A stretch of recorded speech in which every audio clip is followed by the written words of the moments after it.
The smoke billowed black and thick from the collapsed tenement, choking the narrow streets of Sector 9 slums. Kelra pulled her tattered cloak tighter around her shoulders, her scales catching the firelight in dull, faded patterns. Once those scales had shimmered like molten gold. Once she had been revered among her people. Now she was just another refugee scraping by in the human colony's forgotten corners. She should have walked away. The fire brigade would arrive eventually, and getting involved with human affairs had never brought her anything but trouble. But then she heard it. A child's scream, high and terrified, cutting through the roar of flames. Kelra's wings, cramped and stiff from disuse, unfurled instinctively. She launched herself toward the building without thinking, her clawed feet finding purchase on the crumbling facade. Heat washed over her in waves as she climbed, her natural resistance to fire the only thing keeping her conscious. Through a shattered window on the 3rd floor, she spotted the child, a small boy, no more than 5 standard years, huddled in a corner as flames devoured the room around him. She crashed through the window, glass and debris scattering. The boy looked up at her with wide, terrified eyes. To him, she must have looked like a monster, a creature from nightmares with her scaled skin, curved horns, and smoke-blackened claws. "Stay still," Kelra commanded, her voice rough from years of silence. She wrapped the child in her cloak and pressed him against her chest, then turned back toward the window. The floor groaned beneath her weight, beginning to buckle. With a desperate leap, she threw herself through the opening, her wings catching air for the first time in months. They barely glided more than fell, crashing into the street below in a tangle of limbs and fabric. Kelra rolled, absorbing the impact with her body to protect the child. Pain shot through her shoulder, but the boy was safe. She set him down quickly, checking him for injuries. Aside from soot and tears, he was unharmed. "Thank you," the boy whispered, his small hand reaching up to touch her face. "You saved me." Before Kelra could respond, the crowd that had gathered pressed forward, humans shouting questions and pointing at her. She retreated quickly, disappearing into the maze of alleys before authorities could arrive. Questions meant identification. Identification meant deportation. She had no papers, no rights on this world. Better to vanish like smoke. Hours later, as artificial night fell over the colony, Kelra sat in her makeshift shelter beneath the overpass, tending to her injured shoulder. The adrenaline had faded, leaving only exhaustion and the familiar ache of hunger. She wondered if the boy had found his family, if he was safe. It was more than most would wonder about her. Then the sky split open with light. Kelra looked up as a sleek military vessel descended through the atmosphere, its engines screaming. The ship was clearly human military. Terran Defense Force markings blazed across its hull.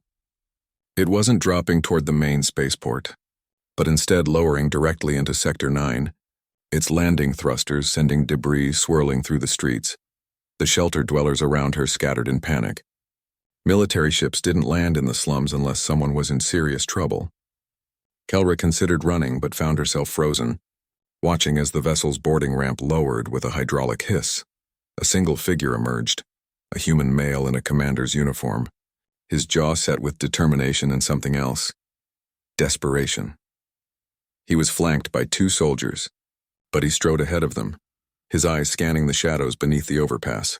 When his gaze locked onto Kelra, he broke into a run. She tensed, ready to flee, but then she saw what he carried in his arms.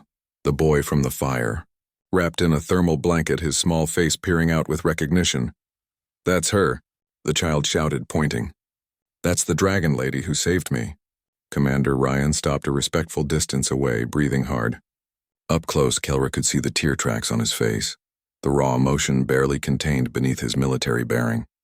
He slowly knelt, setting the boy down but keeping one hand on his shoulder. "You saved my son," Ryan said, his voice thick with emotion. "The emergency services told me someone pulled him from the building. They said it was a Draknari, but nobody could find you." "I've been searching for hours." Kelra said nothing, eyeing the soldiers warily. This felt like a trap, a cruel joke before they arrested her. Rian seemed to read her hesitation. "I'm not here to cause you trouble," he said quickly. "I'm here to thank you, and to help you if you'll let me." "I need no help," Kelra replied, her voice defensive. "I did what anyone would do." "But not anyone did," Ryan countered, standing slowly. "You did, at great risk to yourself from what I understand. You're unregistered, aren't you? No papers. The authorities would have detained you if you'd stayed. Kaelra's silence confirmed his suspicion. Rian glanced back at his ship, then at his son, then back at Kaelra. My wife died in a deep space accident 6 months ago, he said quietly. Leo is all I have.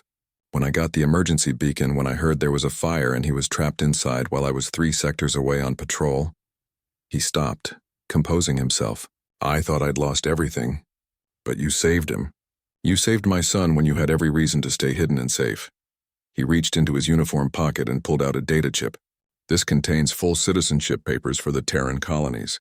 Legal identity, work authorization, housing vouchers. Everything you need to start over properly. It's the least I can do. Kaelra stared at the chip as if it were a weapon. Why, you don't know me? I could be anyone. You're someone who saved a child from fire, Rian said simply. That's all I need to know. He stepped forward, holding out the chip. Humans don't forget debts like this. We take care of those who take care of us.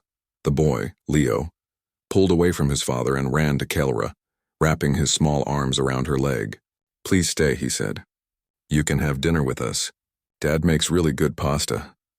Something cracked in Kaelra's chest, some wall she'd built over years of rejection and survival. She looked down at the child, then at Commander Ryan's earnest face, then at the data chip that represented a future she'd stopped dreaming of. With a trembling claw, she reached out and took it. Thank you, she whispered. Rian smiled, genuine and warm. No, thank you. Humanity doesn't abandon its heroes regardless of what species they are. He gestured toward the ship. Come on, let's get you somewhere safe. We have a lot to talk about, and I have a feeling the Terran Defense Force could use someone with your courage and skills. As Kaelra followed Commander Rian toward the ship, little Leo's hand clutched in her own. She felt something she hadn't experienced in years. Hope. The other shelter dwellers watched in stunned silence as the Destitute Dragon Lady boarded a military vessel not as a prisoner, but as an honored guest. Behind them, the fires of Sector 9 continued to burn. But for Kaelra, a new light had kindled. Sometimes, she realized, humanity's greatest strength wasn't their technology or their military might. It was their capacity to see worth in those the universe had discarded, and to repay kindness with fierce, unwavering loyalty. In the galaxy's darkness, humanity shone brightest not when they conquered, but when they chose to honor the brave, no matter what form that bravery took.